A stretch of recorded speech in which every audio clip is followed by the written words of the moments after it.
Uh, Welcome, Alice.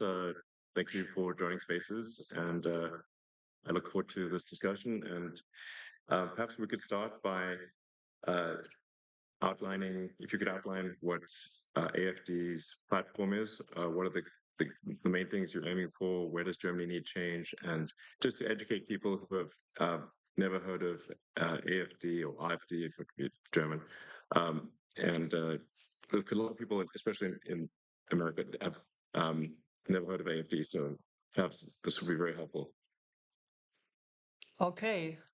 Thank you very much, Elon, for having me and to give this opportunity to openly speak about different matters. Let me just. Can you hear me? I can, yes. Perfect. Perfect. To start with, who we are. The AfD is the alternative for Germany. It is a relatively new party founded 11 years ago during the course of the Euro um, um, problems.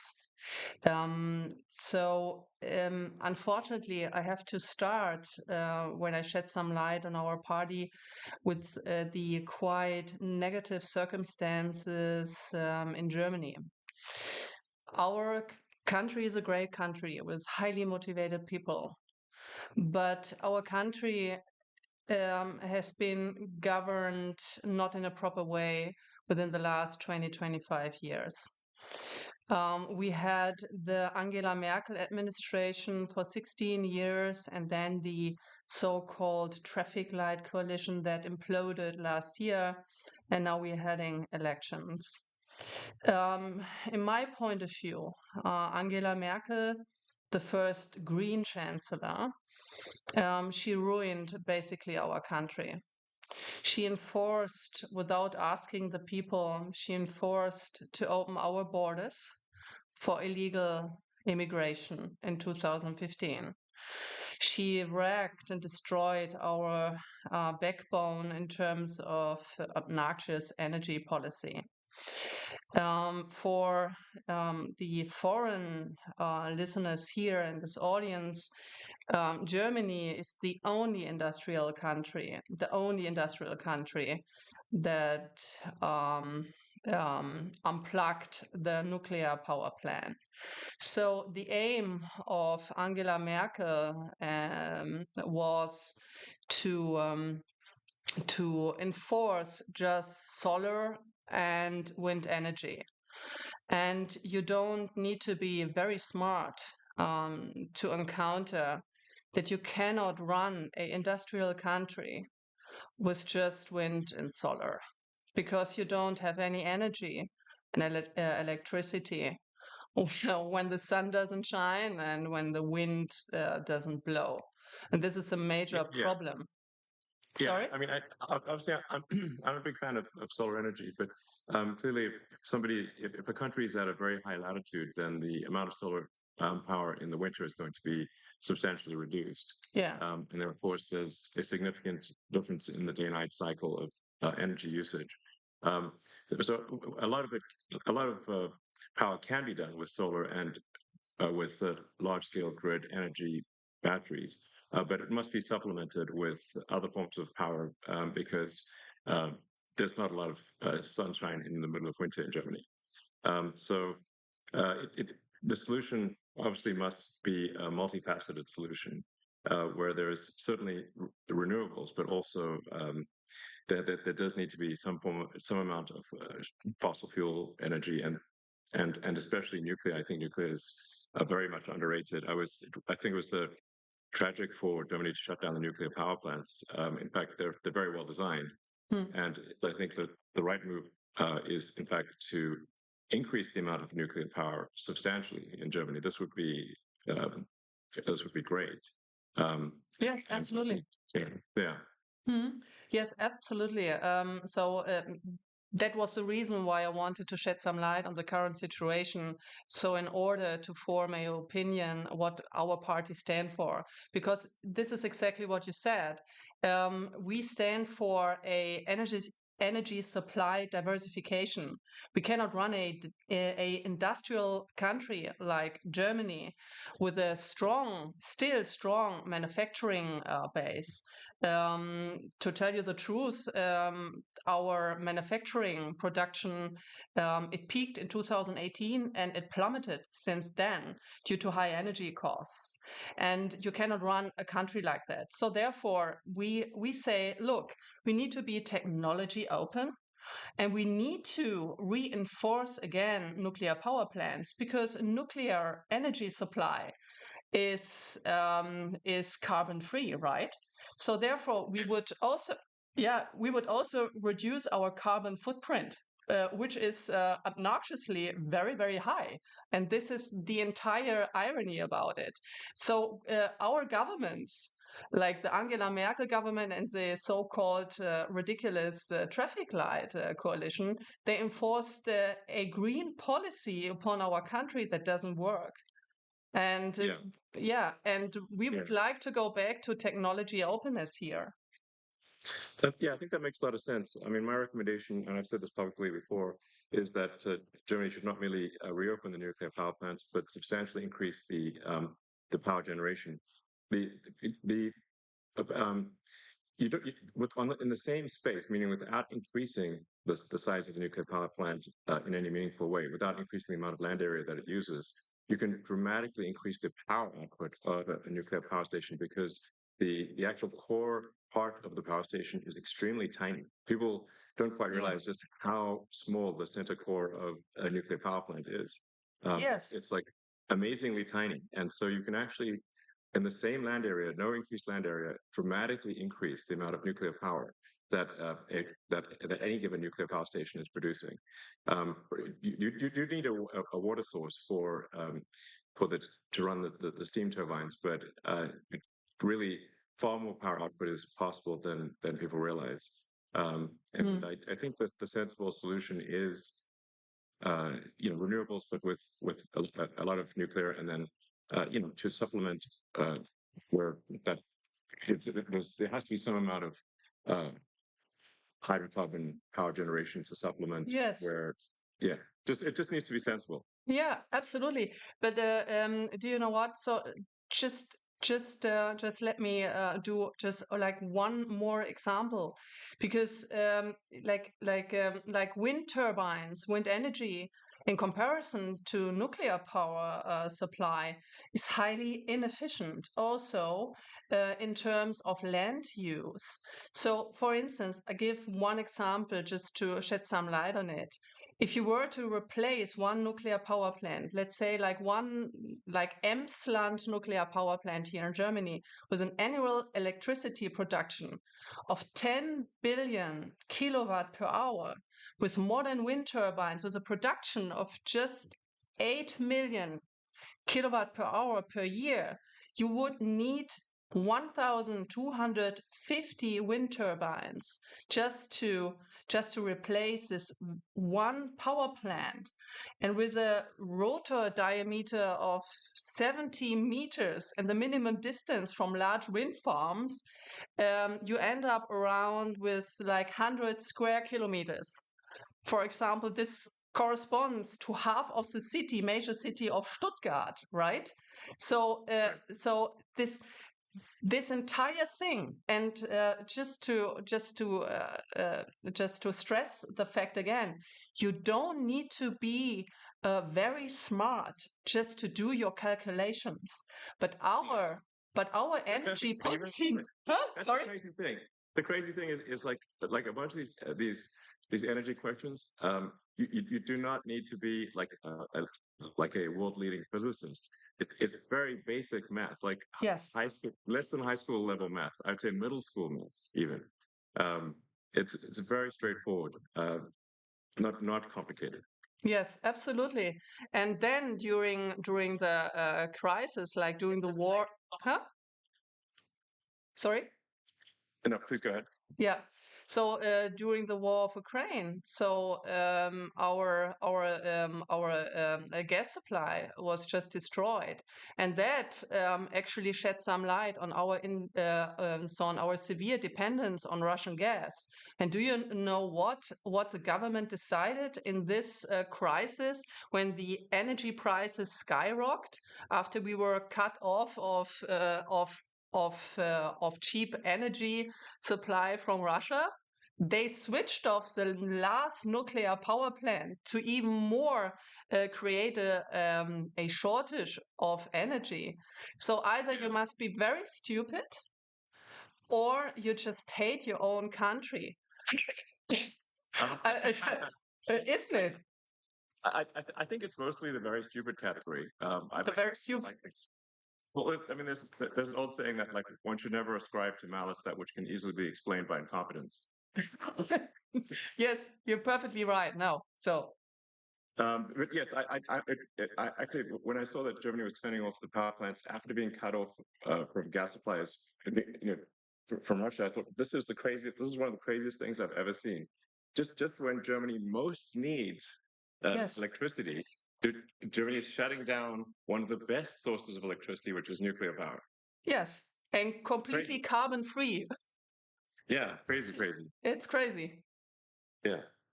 So I guess if to summarize I mean the two main things that AFD is aiming for in terms of change is a sensible energy policy and sensible immigration policy. Yes, Um, exactly. so But actually even more. So we would like if I may continue a little bit, because now it's a Elon, it's a complete new situation for me, that I just can have a normal conversation and I'm not interrupted or negatively framed, how that has been in the media the case in the last 10 years, which is completely ridiculous. So what we also stand for, since we are a conservative libertarian party, so at least we see ourselves like this, but we are extremely negatively framed as a so-called extremist party by the mainstream media. So we just say, look, we need to reduce bureaucracy. We need to free our firms, our companies, the individuals of this obnoxious bureaucratic conditions here. Do you know, like, how long it takes, how many days it takes to get a business permit in Germany? Just guess. well, as it turns out, I do because we. Oh yeah, the big plan. So how many days did it take you? Car factory, just near Berlin. So we had many challenges. I mean, this is to be clear. Like we actually had a lot of support, a lot of local support, from the local government, from the national government, and despite all that support, just the sheer number of rules that the people in the government are required to follow is completely crazy. And we had to. I think it was 25,000 pages was our permit. Um, and it had to be all printed on paper. 25,000. Yes, but I think This is maybe more crazy. than that in the end. 25,000, and then there has to be many copies made. So it literally was a truck of paper. Um, because and we're like, surely we can make this electronic. Isn't that better? No, not possible. You need to have that on paper in Germany. And they say, no, it has to be paper. I'm like, this is crazy. This is only a few years ago. It's not the distant past. I mean, it's like we're well into we're a quarter of the way through the 21st century. It's like, guys, let's just 25,000 actual printed pages, and then I believe every page needed to be stamped with a physical stamp. I mean, honestly, it's going to really tire somebody out to do so much. Yeah.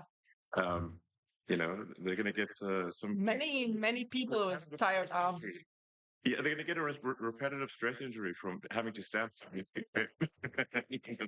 Stress injuries. Like, just send it to the hospital or something. I mean, that's Yeah. um, So, truck of paper. but like I'm not trying to blame the sort of individuals who are doing this time because they are just following the rules. So we have to change the rules, and there needs to be, I think, in my view, for all countries, but especially countries that have enjoyed prosperity for a long time, it is extremely important to have what I call sort of garbage collection of rules, which is to re-examine the rules and regulations. And make sure that they are clearly a net good. And if there's any doubt about them being a net good, we should eliminate them. Because otherwise, we get to this point where everything is illegal. And so it's just absolutely crazy.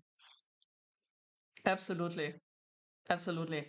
And it's not only about bureaucracy, it's also about taxes. Germany has the highest taxes Yes. of all OECD countries. So the normal German employee, he works more than half of a year for the state. You have to imagine that. You're right. With taxes plus social security, so more than half of the year you work for this dysfunctioning state, because like the state does not provide the vital provisions for the people here. So he doesn't provide for security. So we have skyrocketing criminal rates here. Right. He doesn't care about education. So we have this same insane, wokish, leftish, socialist agenda in our educational system. So the young people, they don't learn anything in school, in university, etc. So they just learn about gender studies, and they Experience. just, yeah.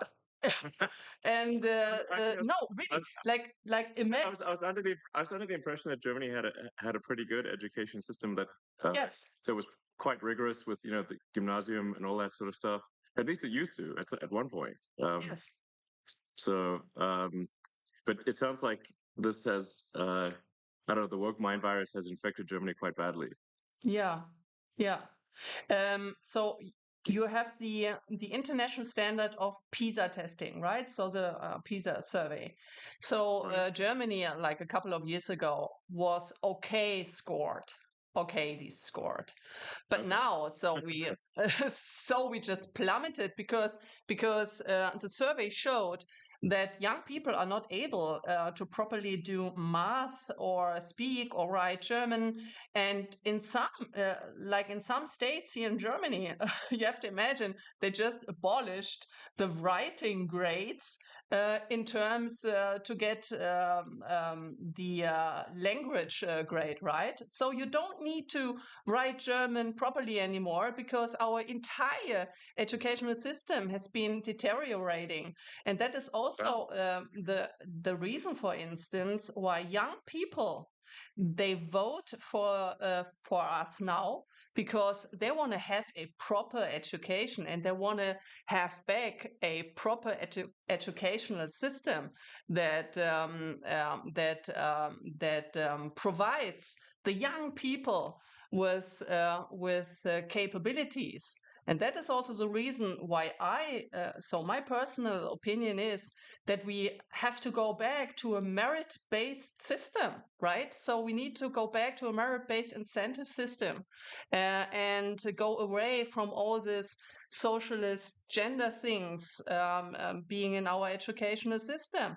The families and the parents, they have the responsibility of their children, and the schools and the university, they have the responsibility to give good education and not all this vogue socialist nonsensical gender stuff.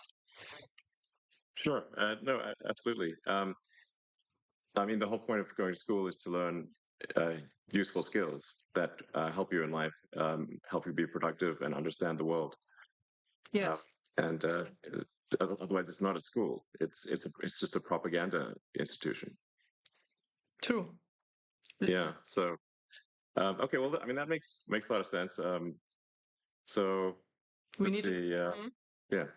So maybe I can just go on, because I was just giving an example of the educational system where the state fails, because our state, the government, collected in the last year a record high of income tax.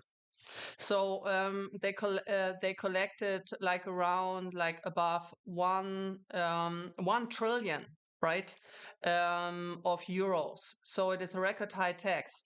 But the state, they cannot handle taxpayers' money. So what do? So they just throw the money out of the window for immigration in our social system, for instance. So since 2015, just to give you some numbers and also the audience to have an idea what's going on here in Germany. So we had an influx of almost 7 million people, but these are the officially counted. So 7 million people? Wow. Okay. 7 That's a lot. million people of influx since 2015 officially counted. And then because the people, they just, just another funny numbers. Our state allows people to throw away their passports before they cross our borders that are not protected and controlled. So 57%, almost 60% of the people coming into our country through an open border, they throw away their papers. Why do they do that? Because once entered our country, our funny country, with this funny immigration policy, they cannot be deported anymore. So that's the reason why. So our state, our government, like the Angela Merkel government and the last one, they proclaimed a policy that everyone can choose to cross our border to immigrate into our social security system and cannot be deported afterwards because they threw away their passports. I mean, This is like, crazy. how insane is that?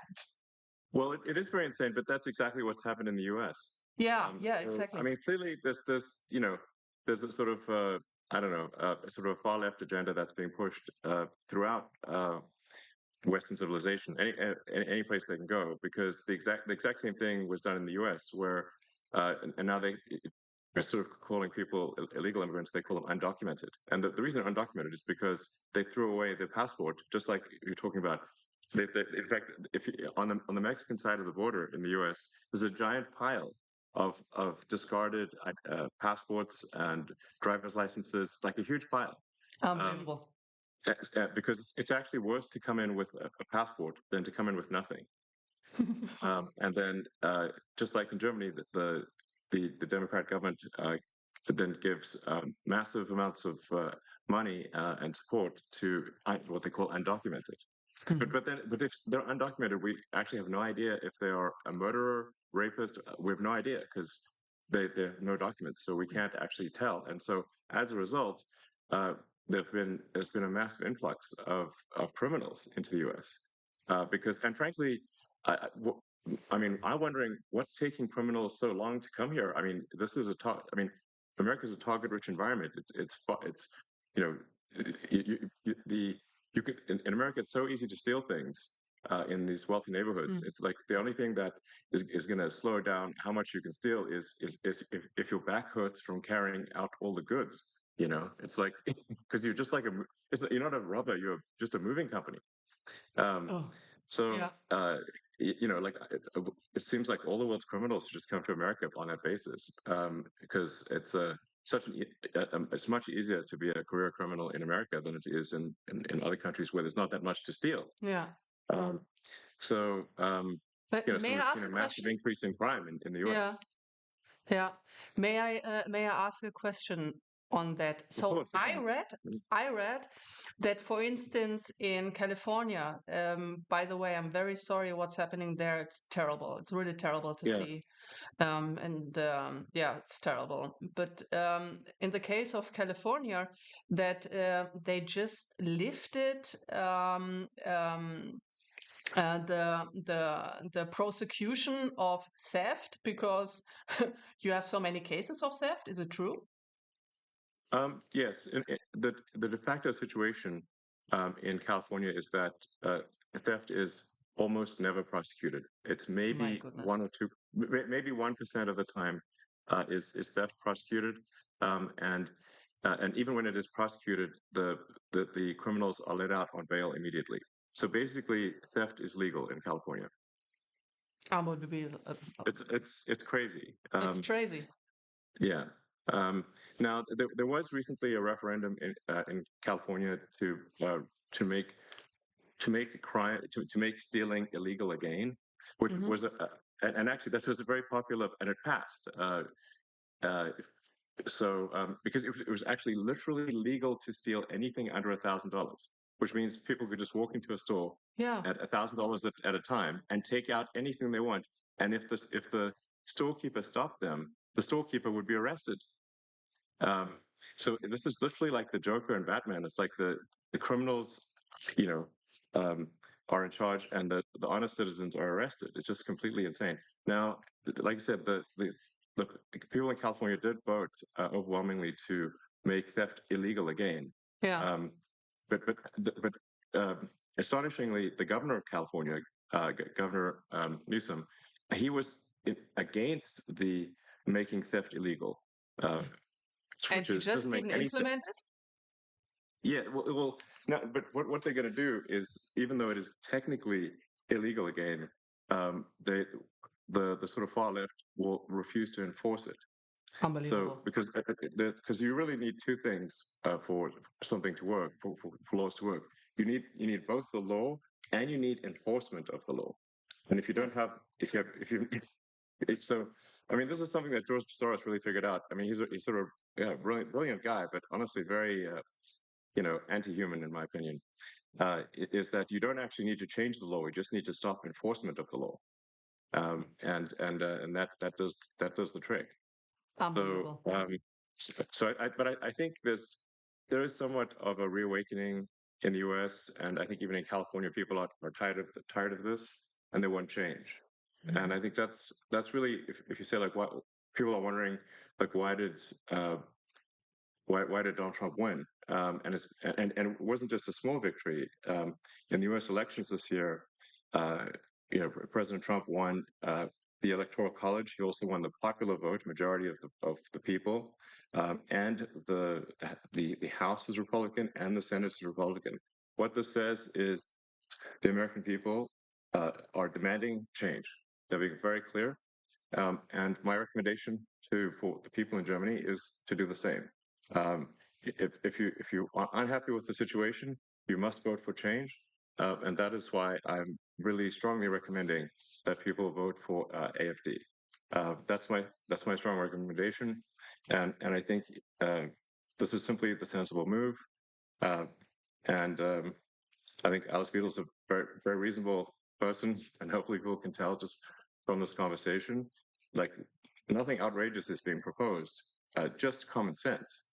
Um, so, in fact, as I've said publicly, I think only AFD can save Germany, and I just want to be very clear about that. Only AFD can save Germany. End of story. And people really need to get behind AFD, and otherwise things are going to get very, very much worse in Germany. Yes, because you rightly said there is a difference of making a law and then enforcing it.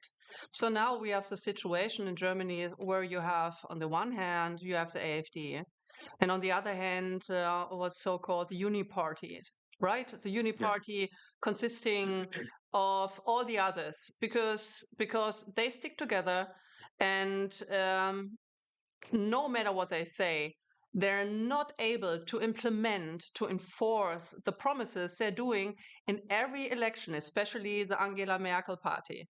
Do you know that the chancellor candidate, so my running mate of the Christ Democratic Party, that it's wrongly labeled, for instance, by the Economist as a center-right party. So in my opinion, it's a leftish Green party. But anyway, Angela Merkel was the first Green chancellor we had here. So what he did is that he, by the way, just talking about interference, So I just look it up here. He called your interests, so your interests in German politics, pushy and presumptuous. Yeah. And What does he yeah, say about George Soros? yeah, exactly. And Bill Gates. So Yeah, that Bill was Gates, not a exactly. problem. When Yeah. Bill Gates actually tried to sell his mRNA vaccination and not mentioning all the huge side effects on people's health, and no one takes responsibility about that, and the entire bluff and scam of wearing a mask, right? So Yes. it's unbelievable. And also, that candidate of the Christ Democrats, like Friedrich Merz, he warned the world about the consequences of voting for Donald Trump in October last year. So, Right. so far for like foreign interferences, right? So it's Exactly. unbelievable. It's really unbelievable, like how Donald Trump was treated by German media and German politicians during his election campaign. It was unbelievable. And I mentioned that before in a Bloomberg interview. For me, it created physical pain to see that, how he was disparaged, like, and his entire family. So, yeah, so I feel very sorry for these people. Um, um, just like, saying negative things. And now, Yeah. while we talk, 150 bureaucrats of the European Union are watching us, our conversation, to enforce this ridiculous Digital Services Act that is nothing else than a censorship on free speech. But free speech, right? It's Yes. and you said it, free speech is a precondition of democracy. If you are Yeah. not able to form a proper opinion and exchange opinions and ideas, and a democracy should be a competition of the best ideas, right? And of compromises. Absolutely. Yeah, but Yes, exactly. Without freedom of speech, people are obviously not able to say what they want to say, and then they cannot make an informed vote. So if people are simply fed propaganda and have no access to what's really going on, then they can't make an informed vote, and then you don't have a real democracy. So that's why I say, free speech is the bedrock of democracy. There must be free speech in order for people to make an informed vote. So that's essential. And you can sort of it's actually quite easy to tell who the bad guys are. It's like, who wants to shut down freedom of speech? They are the bad guys. It's very clear. yes. And do you know what? What Adolf Hitler did? The first thing, he switched off free speech. So Yes. he controlled the media, and without that, he would have never been successful. Never Yes. been Exactly. successful. But Yes. this is what you do. Absolutely. Yeah. No. Exactly. That was one of the first things he did was to control the media and imposed extreme censorship.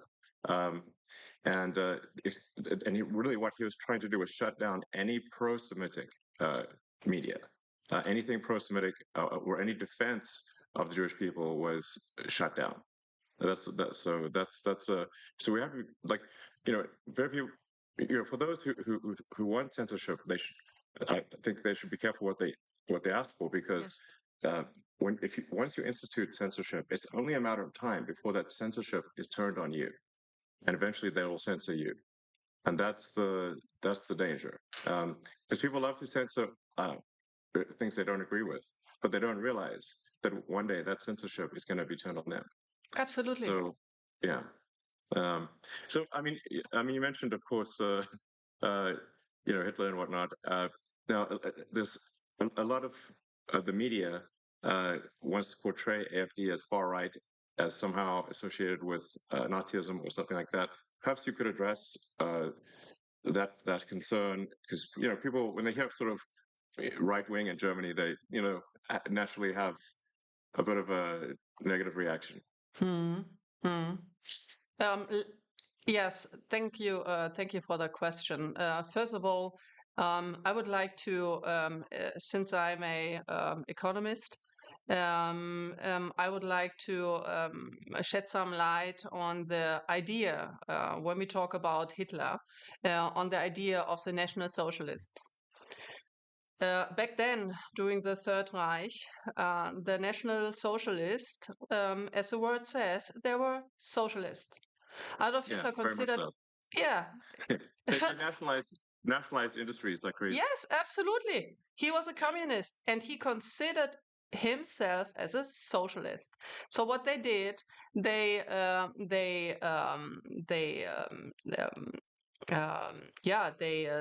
state funded then the private companies, and then they asked for taxes, huge taxes, and then also wait a second, I need to ask the word now, verstaatlichen.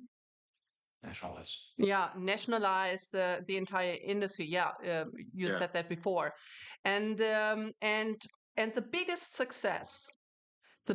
success after that terrible era in our history was to label Adolf Hitler as right and conservative. He was right, exactly the opposite. He wasn't a conservative. He wasn't right. a libertarian. He was a communist, socialist guy. So, Yeah, full stop. No more comment on that. And we are exactly the opposite. We are a libertarian, conservative party. And see, look at this during like during the discussion of this terrible Hamas attack on Israel. So only the leftish Palestinians, they criticize the policies here. So you have a deeply vested anti-Semitism within the leftish movement, and it was always that case. Why? And Adolf Hitler, he also played with that. He played with the envy of people. Jewish people have been highly educated, very cultivated, and they were successful. There were wealthy people back in Germany then. And then he enforced the envy of the population against these people.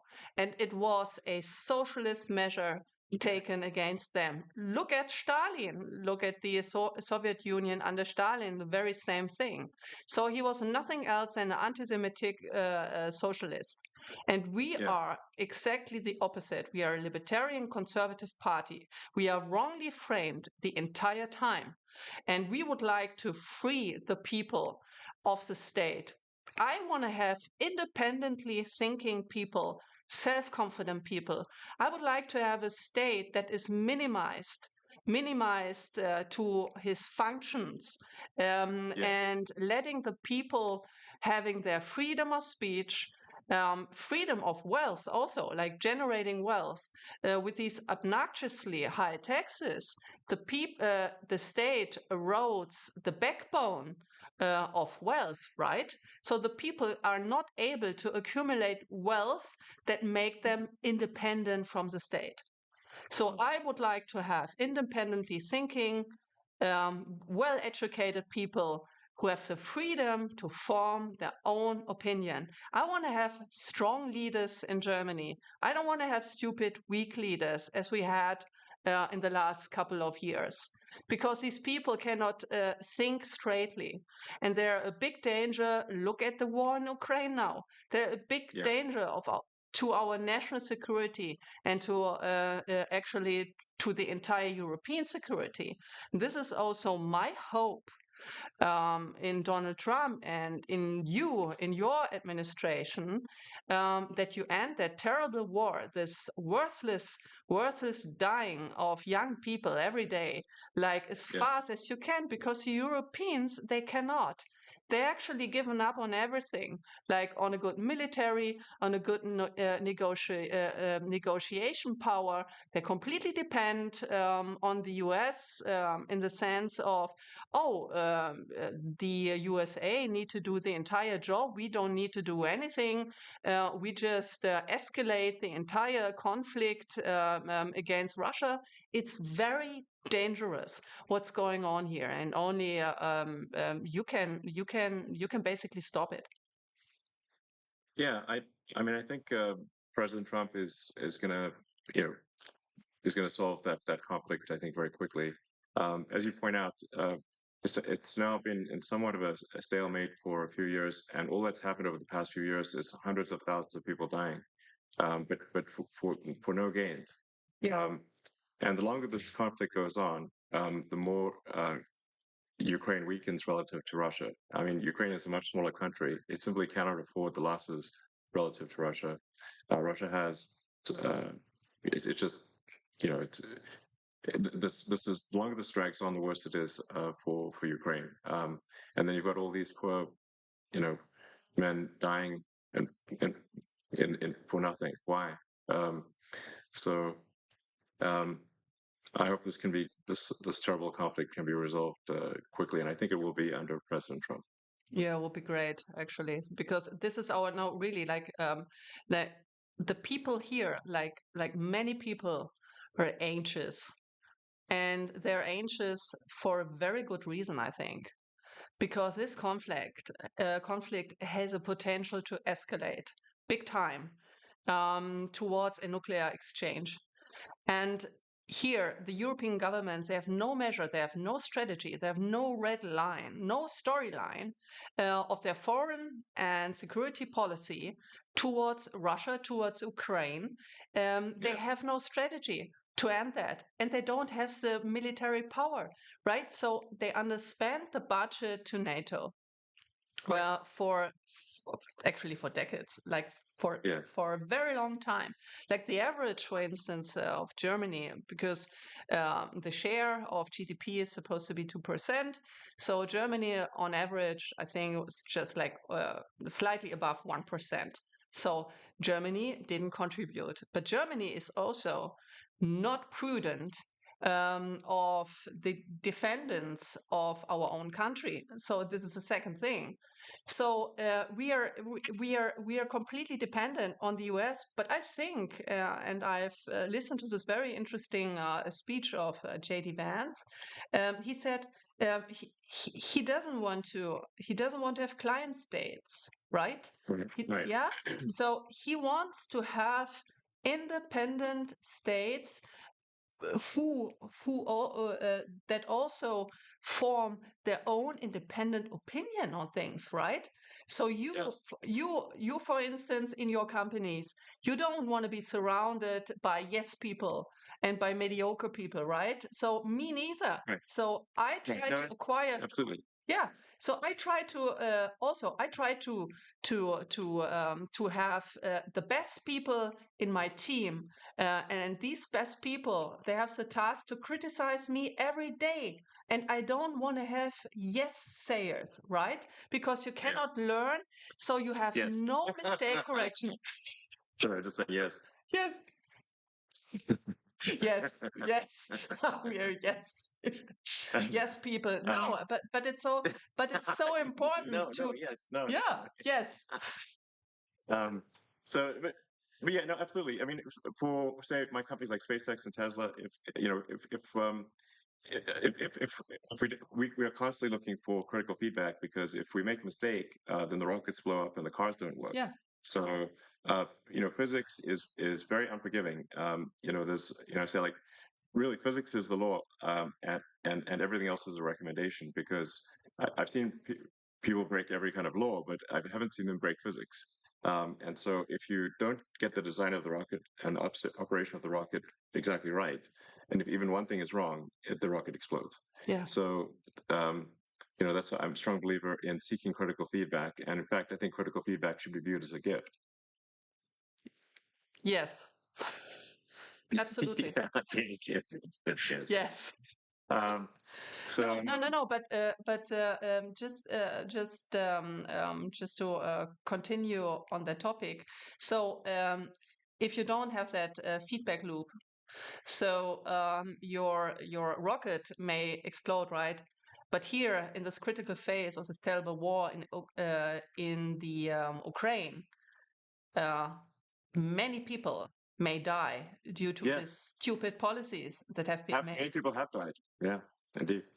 Yeah, Um, so, well, I mean, let's maybe touch on some maybe potential what people may view as hot button issues. Like, sure. what are your views on Israel? Oh, very complicated. The Okay, more, well, no, we have no, time. So, really, like the more I read about the Middle East and the situation in Israel, the more complicated it gets. And yes. to be honest, I wanted to ask you about a potential solution because, to be honest, like in my humble opinion, I don't see a a solution. So maybe Israel have to find some alliances with the Sunni states, maybe if possible. And yeah, to be honest, from my point of view, like from my perspective, it's a very complicated situation. And I don't, you know, I'm not this person, I'm not a politician. If you ask a question that I do this, blah, blah, blah. I really say what I think to do honest politics. And to be honest, I don't know very like to be very frank, I don't know how to solve the conflict at this point in time, and I hope maybe you have an answer on that. Sorry Um, for being dissatisfactory, but it's so complicated, and I want to give prudent answer, and in case of Israel, I don't know how to resolve this conflict, to be honest. I guess maybe another way to say it is, do you unequivocally support the existence of the state of Israel? Yes, of course. Okay, that's what people want to know. Yeah. So ach so. I'm asking questions that maybe seem very obvious, but uh, No. just Oh, yeah. Oh yes, now I see why this question. No, absolutely. yeah. So we need to protect the existence of Israel, and we need to protect not only the existence of the state of Israel. I also think that Benjamin Netanyahu have made many mistakes in the past, to be honest. But we also need to take our responsibility as a German nation state to protect Jewish life, Jewish people in our country who are exposed right now to uh, to um, Muslim crime, right? So they are not safe here anymore.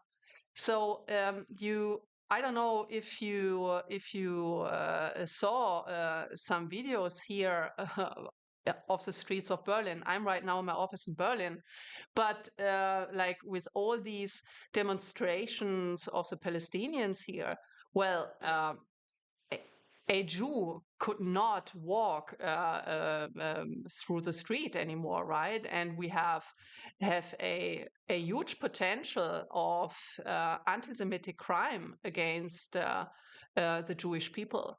And to be very frank here, the AfD is the only protector, and I'm saying that like very frankly, the Alternative für Deutschland, the AfD, can only be the only protector of the Jewish people within here in Germany, because the Uni Party, all other parties, they did exactly the opposite. They let like millions of people in. They let them do crimes on our streets, like the crime rate are skyrocketing, and so the Jewish people, they leave our country. When I talk to my Jewish friends who live in Germany and in Switzerland and in France and in Austria, they were very afraid after the Hamas attack on the 7th of October, because they were afraid that they would likely to be attacked by Palestinians, by Hamas supporters, or by the Antifa, or by the leftist terrorists. I don't know, but they were very afraid, very sensitive on going on the streets. And we step up for these people, even though the opposite in the mainstream media, the opposite is claimed. But Yes. No, this no, is absolutely. this is this is not Absolutely. true. It's just a lie about our party.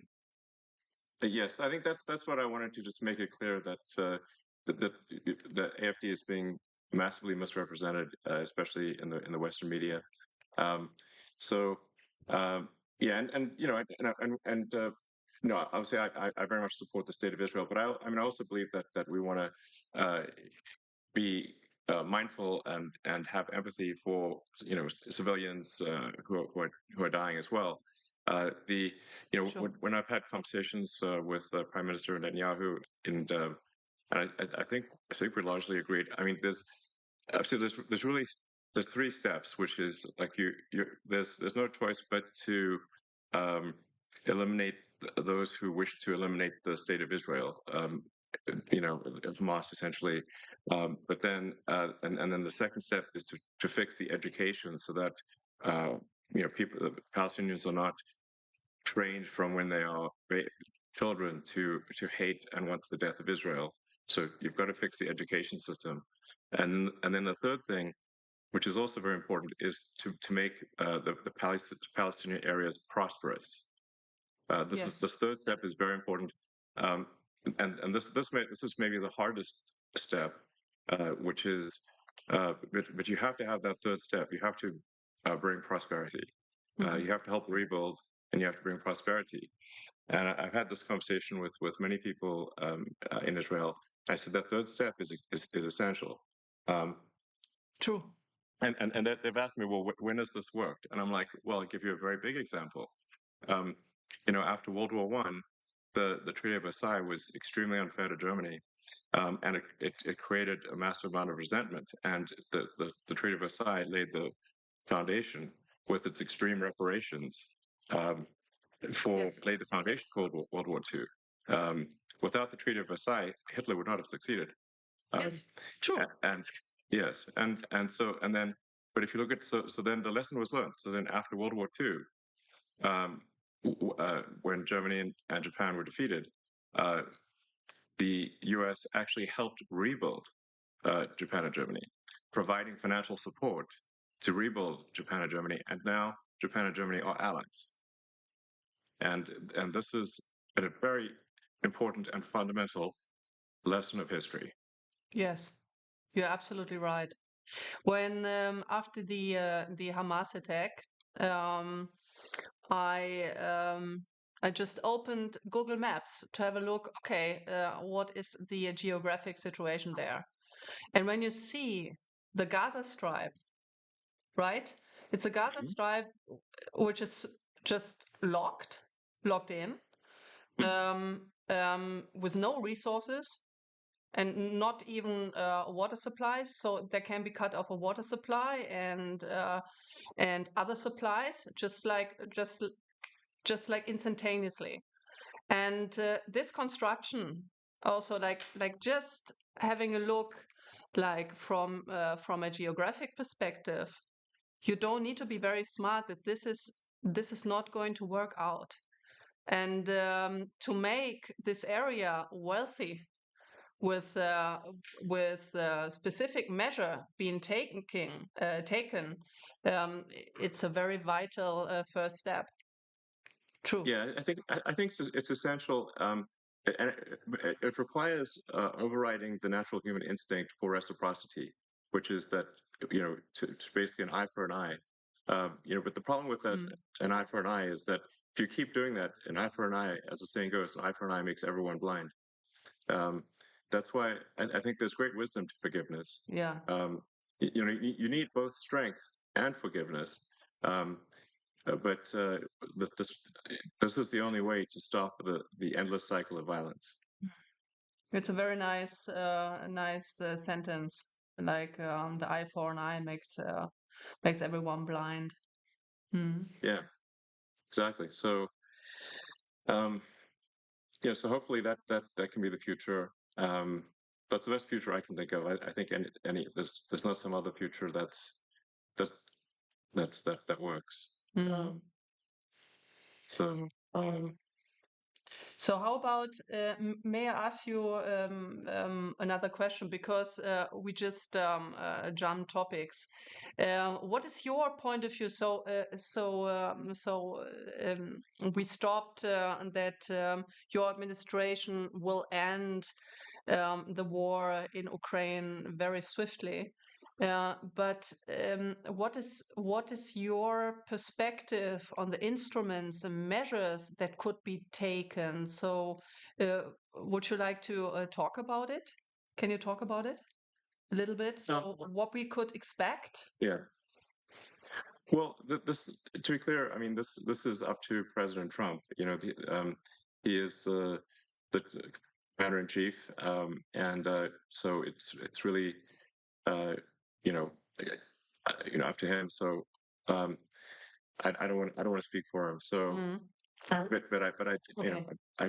I do think that there is a path here to a resolution, and but it does require strong leadership in the United States in order to get this done. Yeah. Um, so yeah, um, but I'm confident that it can be done. Okay. Yeah. Yeah. And Fair. and I do think it's possible to have peace in the Middle East as well. Mm, These are possible. So and I think that would be a great future for the world. yeah. So um, yeah. No, great. So it's absolutely fair. Very, very fine with me. Um, yes. Well, let's see. Are there any other topics we should discuss, or if you have any questions for me, or anything you think Yes, yes, people might want to know absolutely. about? Because Sure. because I want to ask, and many people are interested in that. So why do you believe that flying to Mars and populating Mars is your top priority topic, the SpaceX? And when do you think, when will you be ready to have a human expedition to Mars? If you allow, if I may ask this question, because everyone is interested. So these are great projects, right? Yeah. Well, I mean, I think at a very high level, I think sort of like what set of actions um, are going to lead to the long-term prosperity of civilization. You know, the sort of a growth in the scale and scope of consciousness. Um, you know, the to the best of our knowledge, there we are the only place with life, or certainly the only place with life that is intelligent in some form. You know, a lot of people think, oh, there must be aliens, but I've not seen any evidence of aliens.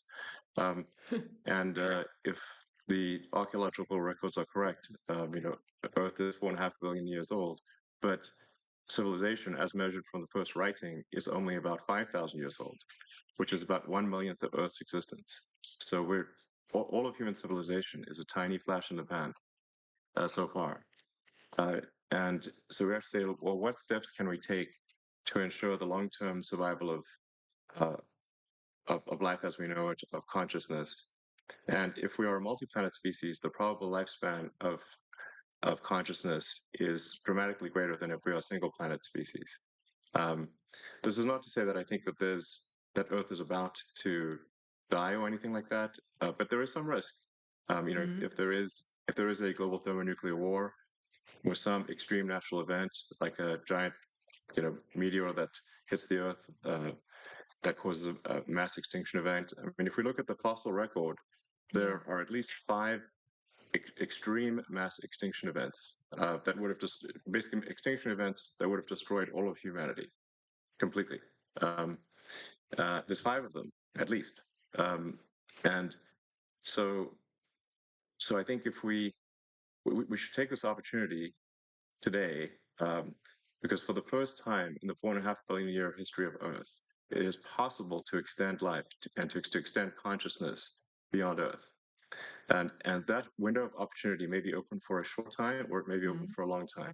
But just in case it is open for a short time, we must take advantage of this window and as quickly as possible become a multi-planet species, Mhm. and ensure the long-term survival of civilization. So what is your time frame um, for a expedition, Well, like for the first human expedition? well, yeah. So to be clear, what matters is not so much the sort of flags and footprints, but the establishment of a self-sustaining city on Mars, where the critical threshold is where the city can grow independent of Earth. Meaning, if the resupply ships from Earth stop coming for any reason, that uh, the Mars colony does not die out. That's if we are able to reach that point, then we have passed one of the very important and fundamental Fermi great filters. Mhm. Um, there's this idea of like, well, why don't we see uh, evidence of intelligent life? Well, that there's this idea that there are these various great filters that these civilizations never pass, and one of those great filters is never going beyond your home planet. So if we can pass the Fermi great filter of being a single planet species, um, and to be clear, if we are a single planet species, it is just a matter of time before we are annihilated. One can argue about how long it will take, but eventually there will be something that happens that annihilates civilization. Um, it might be very far in the future, but Mhm. we simply know from the fossil record, as I mentioned, that there have been at least 5 massive natural extinction events, and I think there's added risk for humans that we could destroy ourselves, um, because the dinosaurs did not have uh, thermonuclear weapons, so they also didn't have True. spaceships. So we've got the risk of thermonuclear war that could destroy everyone, but we also have spaceships that can make life multiplanetary. And so but to answer your question more directly, I think we can send uncrewed starships to Mars in approximately 2 years. So Mhm. Earth and Mars are to be Earth and Mars align for planetary transfer Every six roughly years. every 2 years, every Every two 26 years. Ah, two years. years. Yes. So the Earth obviously takes a year to go around the sun. Mars takes approximately 2 years. And obviously, one cannot go to Mars when it is on the other side of the sun from Earth. Yeah. Uh, so we have to wait for when Mars is in roughly the same quadrant of the solar system as Earth. And that occurs for about 6 months every 2 years. And the optimal transfer window is typically just a few months. So uh, for a few months every 2 years or every 26 months, uh, you can transfer to Mars. Uh, there's currently a Mars transfer window, which means that the next one is in 2 years from now. Mhm. Um, and then there'll be another one 2 years after that. So for the one in 2 years, I think we can send uncrewed starships to land on Mars to test that the landing Mhm. systems are working properly. Um, Mhm. we want to How? make sure that we don't, add more craters to Mars. Um, Yeah, that would be. yeah, uh, yeah, the crater count increment must be 0. Mhm. And once we prove that it is safe to land, then um, if all the ships we send in about 2 years land safely, and we think we understand the issues, then in principle, that in about 4 years you could send the first people, and then Wow. then the number of ships can expand exponentially from that point. Mhm. Um, I mean, as a rough order of magnitude, my guess is that uh, we need to transport about 1 million tons of cargo to Mars to make it self-sustaining. When things are very uncertain, I think if you can even guess to within one order of magnitude, you're doing quite well. So I suspect probably 100,000 tons is maybe not enough, and hopefully we don't need 10 million tons. So therefore, my guess is hopefully 1 million tons is enough to make Mars self-sustaining. Wow. So maybe it's a million tons of cargo to serve to Mars and about 1 million people or more.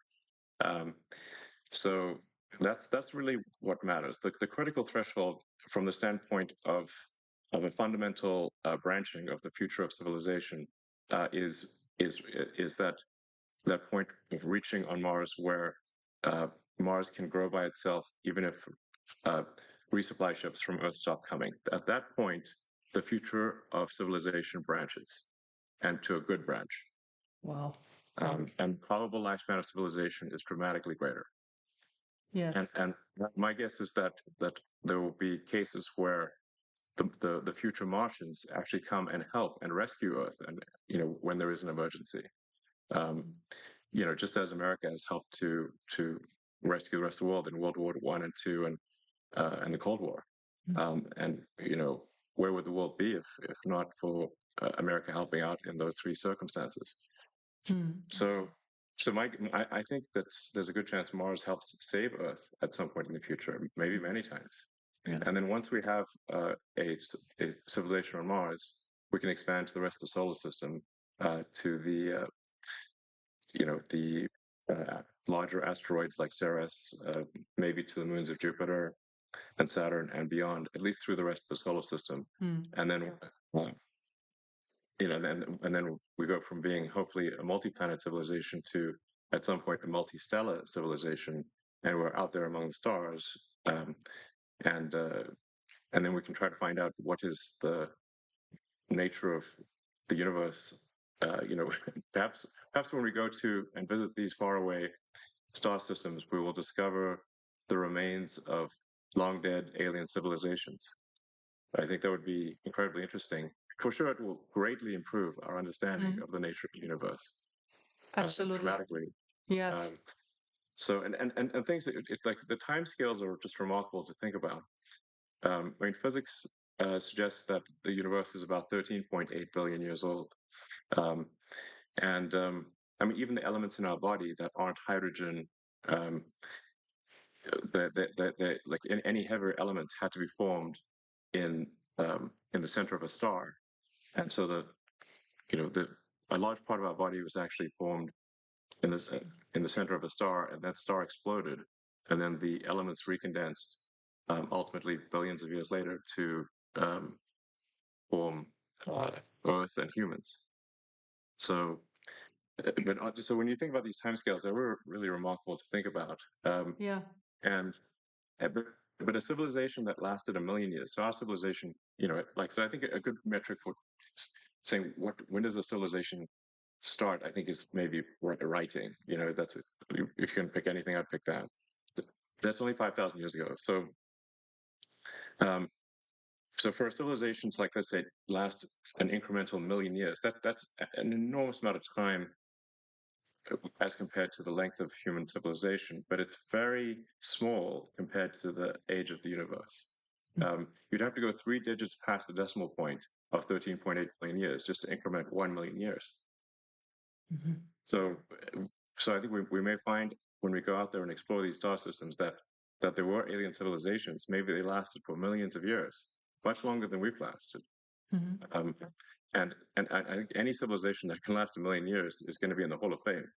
This is an incredibly long time. So anyway, and I think as for humanity, we don't want to be one of those lame one planet civilizations. Like any self-respecting civilization should have at least two planets. Um, so that's what we should aim for. Wow. Uh, if you so you just said that the human body comprises of elements of an exploded and then reordered elements, right? So do you think that this coincidentally happened, or do you believe in God? I'm just curious. Because many people say, okay, this cannot have been a coincidence.